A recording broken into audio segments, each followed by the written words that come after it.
I'm a star, born 8:30, not a night chick, Sagittarius, so I got a few tricks you don't know. Then run go ask your mama, cause she births you, but I mean she really rather. I'm so sick like a cancer patient on chemo. My style Häagen-Dazs, your style Cremo. Lyrics them long and luxurious like a limo. Sucking on my like a baby got a wean you. Nah, I know you like my favor so tasty. Sweet tea your belly like a Devanos. Alright, see that. You just mentioned like you never hear about women making, you know, they don't run the place, and working together is a big deal. And at the moment, women are just, all female dancehall artists seem to be intertwined into this big fight. I mean, of course, Sting, there was the whole thing with Spice and Macadamia, and that's just taken over the whole media wherever you read it, and it became the highlight for Sting. On a personal level, I feel like out of all the female artists, you've probably been the one person who's stayed out of it and maybe not kind of attacked. What do you think of how everyone's dealing with it and calling each other names? And as I say, I think it is sad because it shouldn't. Clashing, Sting is alright. Every artist have to do Sting. It's not say nothing. Whether you're biggest or the lowest or lowest, you have to do Sting at one point. It's almost like a rite of passage. You know what I mean? Even if you do it once and don't do it again, you have to do Sting. It's like you're not a Jamaican artist. Clashing is a part of any culture, just like how they would have clashing between rappers. You know what I mean? Freestyling between rappers. It's a part of the thing, but when you're taking it personal, when it getting personal, when people, families getting involved, when people, kids get, I don't like that. And I think that in particular, that's disgusting for all parties. You understand? I don't like the level that it had to go to. And it's not only the artists, but you have some media personalities that are to be blamed also because they feed off of this. It's like a business for them. Oh, pay me, and I'll get you on the front page. Oh, pay me, and I'll put this on my website. Oh, pay me. And they don't even realize that you're painting this negative picture to the world. You're painting this negative picture to Jamaica.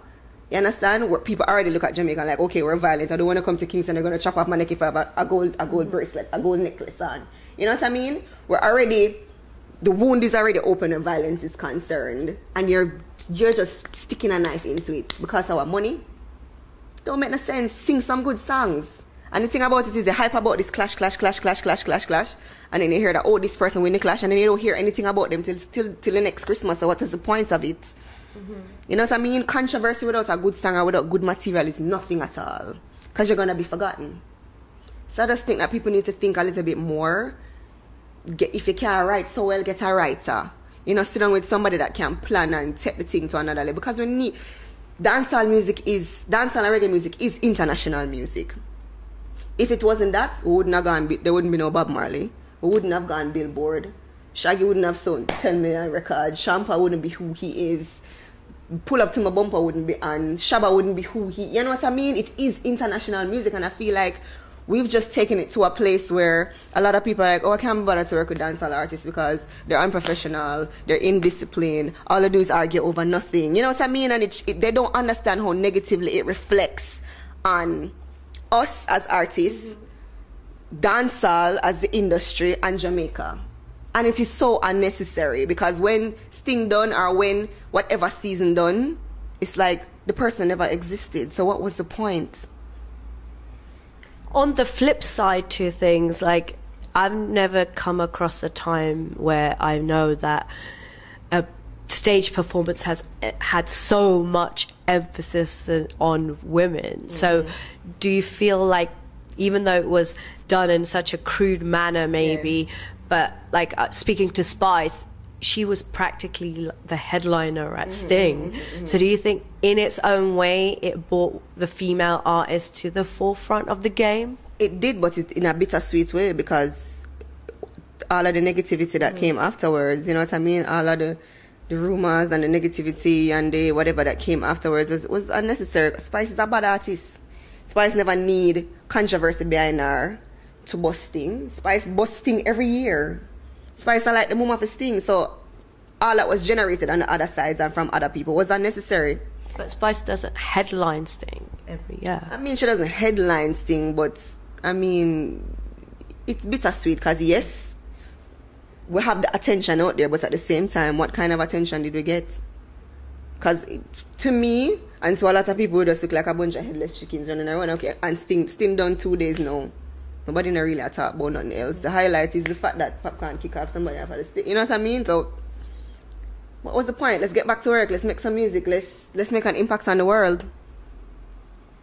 I mean, as a female in the industry, I mean, talking to Spice, talking to Macca even, regardless of just the infighting or the clashing, what is it like being in the industry as a girl and you're young?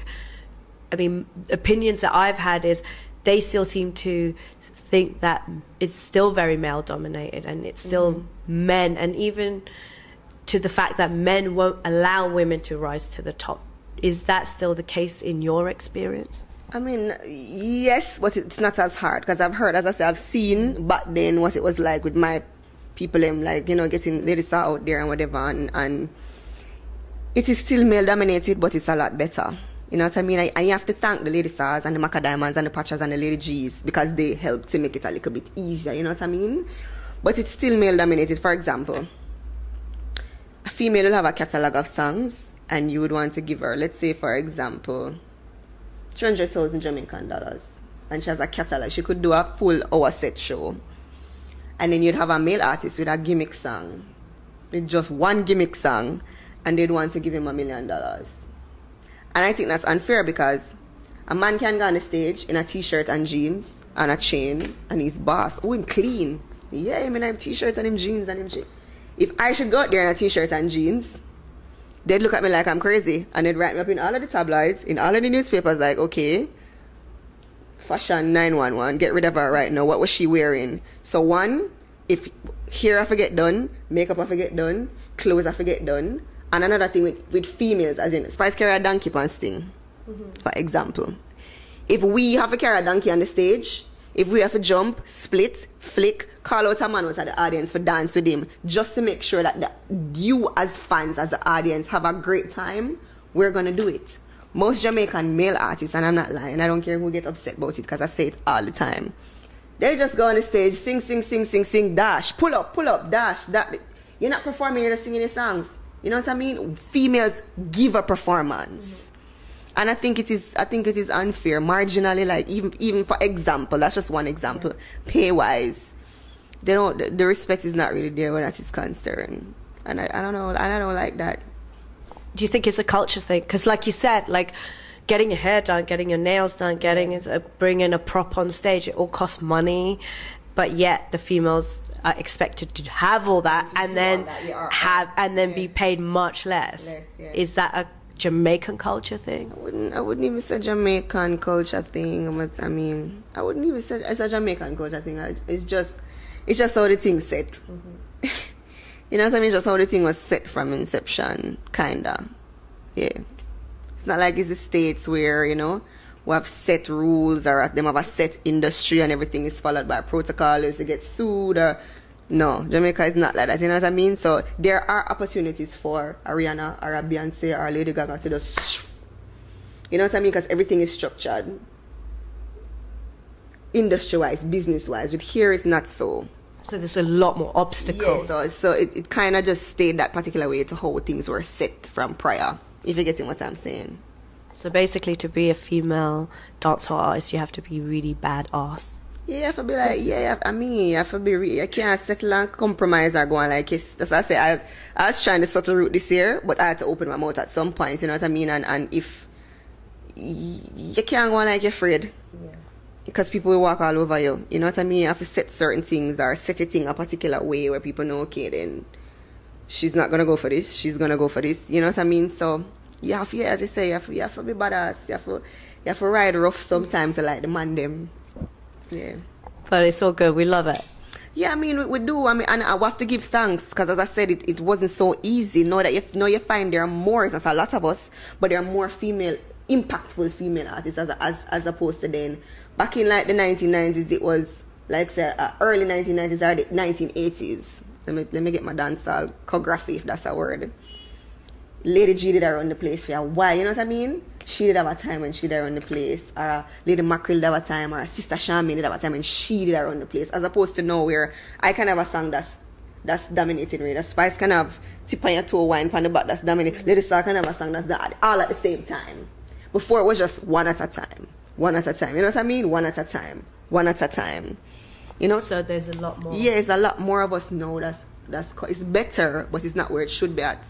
But I feel like if we unify, it can be a whole lot stronger. But do you, honestly speaking, do you see it being unified amongst the female artists? Anything can happen, but we come from a mentality, or it's not even a mentality. We're in a business where everybody wants to be on top. Everybody wants to be big boss. Everybody wants to be the it person. So you know what I mean? So it's kind of hard, especially if you were that it person and then somebody else. It's kind of hard because you feel like you're losing, and then, you know, a lot of Jamaicans have people around them that build up hype around them. You know, hype around them and tell them, you know, as opposed to telling them right from wrong, they're, oh, yes, you're always right. You know what I mean? Them a back a yes man or a back a yes woman or whatever around them. So that's a part of it. So, yo, you're the baddest thing. Even when the song don't make no sense. Tell a friend or tell whoever you need to work on your thing. You know what I mean? So that's also a part of it. Me, you know, me just have my mother and a few people around me who would tell me, oh, that shirt don't look good, don't wear it out there. Or, oh, I don't like that song. Or, oh, I don't think that hairstyle fits you, don't go on the stage. Like, you know what I mean? I feel a lot of artists too need real people around them to show them what really is going on and not paint a picture. Not paint this imaginary picture, like, you know, even that it's great, even when it's not. You need to just be real with the artist. And I think that's part of the problem. Let's talk about Tifa. Yeah. Because I think we've done a lot of heat. What are you going to be doing next? You've had some seriously sexy tracks out, and you know, we just before we kicked off the interview, you talked about you looking at you as an artist being international. You know, like, what's next for you? Well, definitely tapping into that international market more, doing more collaborations, doing more sit-downs, meeting with labels, album, finally. The album, finally. This is going to be the first album for you since you've started in the industry, which is going to be quite an emotional thing, because, I mean, it's been a long stretch since you've wanted to release that. Is it still Sex, Lies? No. Okay. I did a whole brand new album. Remember, initially it was Sex, Love and Lies. And I did a whole new album earlier this year. I just locked away myself for like a month. The album has 21 tracks. Okay. 21 or 22, I don't remember. So you lived in the studio? Basically, I just locked myself away. I was doing a lot of recording, irrespective, so I could have a lot of songs to choose from, but I knew the direction that I wanted to go into. The new album is called Twisted Footprints. It's an ode to my legs, it's an ode to me, my journey as a woman, and my journey as a dancehall artist, as an artist overall. And 22 tracks, it basically tells a story. I didn't want to do a typical dancehall album where it's just an album with pre-releases and probably one or two new songs. You know what I mean? I wanted it to be a real... Of course, you're going to hear songs on it that you know already. But I wanted it to be an album where you could put it in and listen to it and have favorite tracks. And, you know, those monumental albums where you put it... that it stays in your car for like 6 months. Then you take it out, and even 2 years after, you're like, whoa, all right. And it stays back in your car. That's what I wanted. So, Twisted Footprints, there's songs on it about my virginity. There's songs on it about child abuse. Not my personal child abuse, but because of what was happening in Jamaica at the time. You know, I did that song for Help Jamaica with the kids. Like, earlier this year, there was a lot of, like, rapes going on with children, and I just really saddened by it, and it motivated me to write a song. So that's on it. There's a song about getting high, but my version of getting high because I don't smoke. So, you don't smoke weed? No, I don't smoke weed, cigarettes, and no. So it's my version of getting high. So I'm telling you how I want. There's a freestyle on it.